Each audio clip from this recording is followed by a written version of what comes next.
If you were only given 18 months left to live, what would you do? Would you fall into depression and waste the last bit of your life, staring at your phone while lying in your bed? Would you do every single thing you had on your bucket list?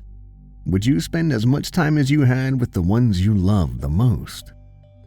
Around 3 years ago, I was told by the doctor that I had 18 months left. The first emotion I felt was just shock. I couldn't move, I couldn't breathe, I couldn't think. After the shock wore off, I honestly didn't even feel sad. My life was complete shit before, and knowing that it would come to an end was something I could come to terms with. I lost the person I loved the most. I didn't have parents that cared about anything going on in my life. That fact was proven when they showed almost no emotions when I broke the news to them. Of course, my ex-wife didn't care about me. I guess I was such a boring person that she cheated on me with 3 different people throughout our 2-year marriage. The child I thought was mine, I learned wasn't, after the divorce was settled. Why and how am I still alive after 3 years? Let me explain. I don't really have anything better to do right now anyway. 6 months after the news, I was sitting at a bar drinking alone. It was relatively empty. There was 1 bartender and 3 others, including myself. It was around 11 when someone else walked into the bar. He looked around, and despite there being dozens of empty seats, he sat next to me. I was a bit annoyed, but not wanting to start any unnecessary fights, I continued to silently drink my whiskey and Coke. While I was taking my last sip, I felt a tap on my shoulder before he asked, "You look like you're knocking on death's door, my man. Brighten up. Things tend to work out for the better." Without skipping a beat, I retorted back with as much venom as I could produce. "Don't say things you don't understand. I look like I'm dying because I am, and I don't have anything else to do besides drink and hope that I die sooner." I expected him to apologize. Hell, I even expected him to lash back, but he didn't. He laughed. Not even a small chuckle, a full-blown laugh. Thrown back a little, I instinctively gave him a confused look. He shook his head a bit before saying, "You know what? I was on the same boat. I was given 6 months left to live and being depressed out of my damn mind. I tried to do anything to reduce the amount of time I had left." He swirled his drink a little, and took a sip and continued. "I was like that for the first 4 months, but then I found a secret that kept me alive as well as gave me a reason to keep living." He stopped talking and stared off into space while continuing to play with the now empty glass. After a long silence, curiosity got the better of me and I blurted out, "Well, what is it?" Without saying a word, he got up from his chair and started to walk out of the bar. He motioned me over with his hand before exiting. He was leaning on the side of my car. I don't know if he knew it was mine or if he just didn't give a shit.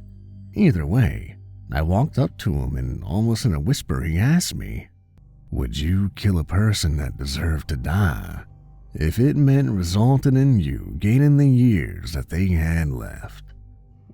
"What?" was the only response my slightly inebriated mind could come up with. "Here, let me explain it to you a little more thoroughly. But first, we gotta go somewhere a bit more private." Right after he said that, the back of my head exploded with pain and I blacked out. When I came to, I woke up in a room that I could only explain as painfully white. Everywhere I looked, it was the same shade of painfully bright white. It was the same shade. I tried to get up, but it was only then that I realized I was chained to the bed.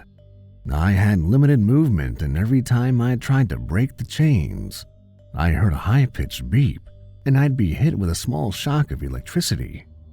After what seemed like hours of waiting on the bed, Feeling absolutely defeated, the man walked through the door, spread his arms out wide and said, "Welcome to your new paradise, a new life, a life you will never want to end. My name is Q, and I will personally be your mentor." A couple of years ago, this organization was formed by the sacrificed blood of the most evil people found on Earth. You may be wondering what helps us continue living while the bad continue to die at a rapid pace, but I have an answer to that. A really long answer that would take hours to explain, but I have a better idea. He clapped twice and two men walked in with a man tied up from head to toe with a thick rope. The man wasn't even struggling, and when I looked into his eyes, all I saw was a mixture of guilt and defeat. Q walked over to the man and stared at him for a couple of seconds before he said, "Guys, bring the wires. It's time we show the new recruit what we do around here." Both of the men walked out and, within seconds, walked back in with two wires, one red and one green. Q grabbed one side of the wires and placed them on my chest. I tried struggling, but I could only move an inch from where I was laying. The other side of the wires had long needles at the end of them.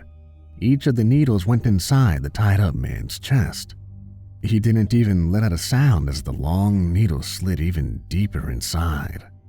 He just sat there with the same defeated look on his face. For a while, nothing happened. Silence. I could even hear the sharp breaths from the other occupants inside the room. I could hear the calm, deep breaths from the man that was on the other side of the wires, and I could hear my own breath. My short, rigid, nervous breaths. Q was the first to break the long silence. Don't worry about him. He had it coming and he knows it. After all, who would want to live after taking the lives of his own children? Fucking meth heads. You never know when they'll snap. Hell, you won't even know what they'll do if they snap. And tears started to drop down from the man's eyes. They fell past his cheeks and stopped when they hit the rope that was around his neck. He whispered, "Please, just kill me. I don't want to take another breath. You promised my death would be quick." Q gave him a smile that looked sympathetic, and with a soft voice half muttered, "It's starting soon.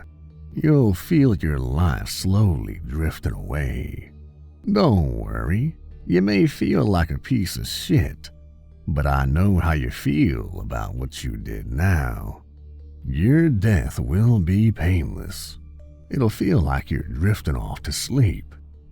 Just as Q said his last words, I felt a sensation I never felt before, like calm electricity surging into my chest. The sensation became stronger by the second, and in under 10 seconds I was completely overtaken by the feeling and blacked out. When I woke back up, I saw the other two guys dragging the corpse away. What was once the man that was connected to me by two wires was now what seemed to be a hollow shell. His skin was sunken in dozens of spots throughout his body. The smoke was floating off of him, and the smell of cooked meat hit my nose. Almost a sweet sort of meaty smell. Something was different, though. I felt better than I ever felt before. Every bad feeling I had before was gone, and without even checking myself in the mirror, I knew I was completely healed. That was the first experience I had. One of thousands. I'm getting a bit tired now, but I promise I will keep you all updated. I've got quite a few years left.